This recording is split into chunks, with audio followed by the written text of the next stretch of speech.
Kumusta kayo lahat? Mga kaibigan, mga kamag-anak, kahit hindi kaibigan, huwag kayong aalis. Importante ang pag-usapan natin sa araw na ito. Sa ating mga nagbablog, lalong-lalo na sa mga baguhan, marami tayong pag-aralan mga kaibigan. Unang-una, pasalamatan ko muna yung mga supporter ko. Walang walang awa. Walang sawang nagsuporta sa akin. Ibig sabihin, taos puso ang aking pasasalamat sa inyong lahat. At alam ko, kung wala kayo, hindi ako magkaroon ng follower na sa aking profile, 3,800, at saka sa aking page, malapit na mag-500. Siyempre, hindi naman ako nagmamadali. Nasa sa inyo yan kung sa loobin ninyo na tulungan ako. Hindi naman natin pwedeng pilitin ang inyong damdamin. Pero ibibigay ko ang the best ko.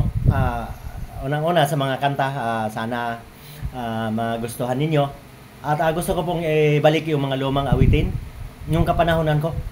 Ayun, mga Bisaya at saka Tagalog, may alam po tayo dyan mga kaibigan. Alam niyo, dito sa Facebook, pwede naman kumanta dito eh. Sa YouTube talagang mahigpit.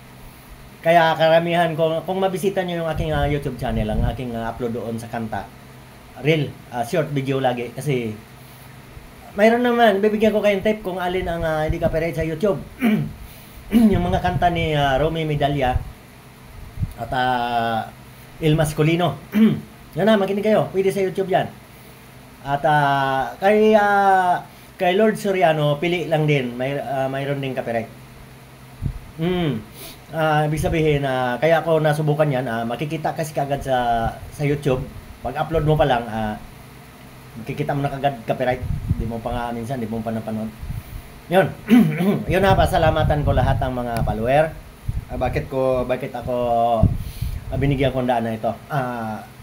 Natuwa kasi ako. Kasi yung aking page, bago ko lang, ibig sabihin, matagal na rin akong nag-ano dito sa page. Pero pinabayaan ko kasi, ako konti kasi ang manood doon. Ewan ko sa inyo. Siguro galit sa akin yung mga audience doon sa page. Pero nung magmula kahapon, tinuruan ako ng aking may bahay na pwede pala doon mag-invite. Kaya wala kasi akong alam masyado dito sa cellphone eh. Kaya kung nag-tutorial nga ako, hawak ko yung isang cellphone. Hindi ako marunong mag-edit. Pero mas totoo ito. Live yan, no? Video nga lang. Kasi yung iba, kaya ang pugi nila, ini-edit. Ako, kahit nabutas-butas yan. Lagi akong makatotohanan. Hindi po, kasi hindi rin ako marunong mag-edit eh. Pero totoong buhay lagi ang aking vlog. Personal vlog sa aking sa page. Kaya nga lang, konti pa lang ang follower ko doon kasi napabayaan ko yon kasi tinatamad nga ako, walang views. Saka ang bagal ng follower. Pero ngayon, pinagbigyan ako ni Mita, nag-invite ako kahapon. Yung asawa ko ang gumawa.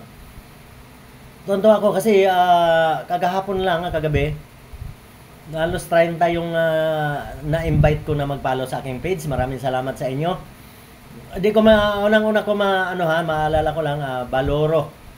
Si Johnny Baloro ba? Ay, mga Baloro, alam niyo ang Angkyo Ali, talagang bukod sa tiyo, asawa ng Tia Linda, barkada ko talaga yon. Sayang nga lang, at ako nga nauso ang vlog, wala na siya. At sana magpaturo ako ng balak.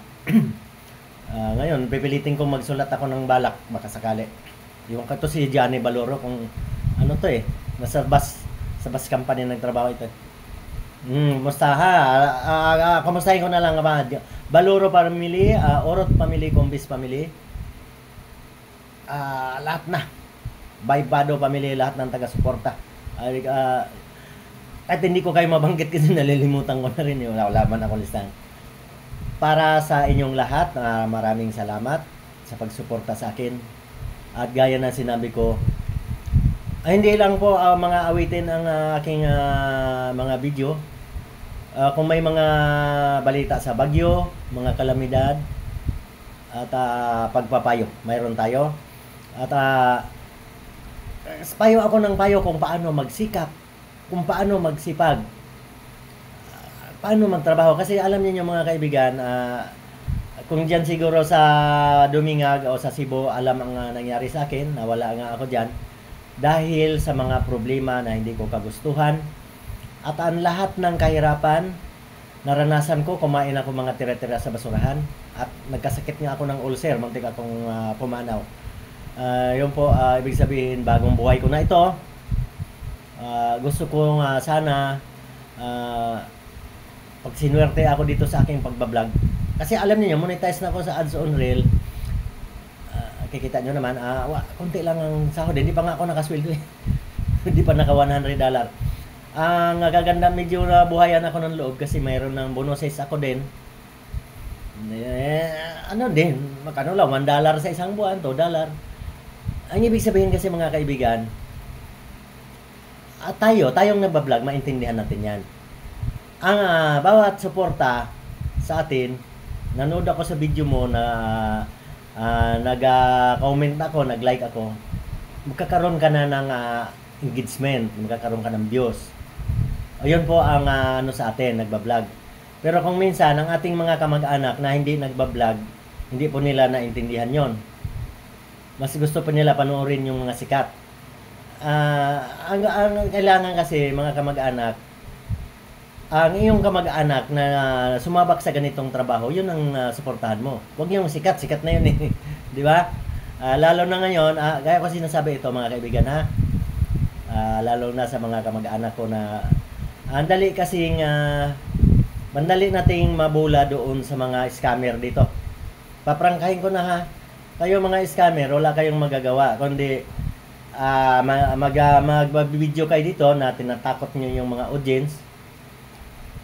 Hindi kayo magtatagumpay niyan ngayon kasi si Facebook mahigpit na ngayon. Magpapabiyos kayo tapos sinungaling yung kanyang mga pinapalabas ninyong video. Hindi na kayo magtatagumpay. Alam niyo mga guys, yung hindi pa nakakaalam ha. Pati Messenger, sine-check na ngayon ni Facebook. Alam na kung anong sinasabi mo doon, kung masasama, nababasa na ni Facebook. Hindi bali kung hindi kayo nag-vlog, pero kung vlogger ka, mayroon kang inaway dito. Mayroon kang inaway sa message. Malalaman ni Facebook yon, malamang ang iyong channel, maepektuhan yan.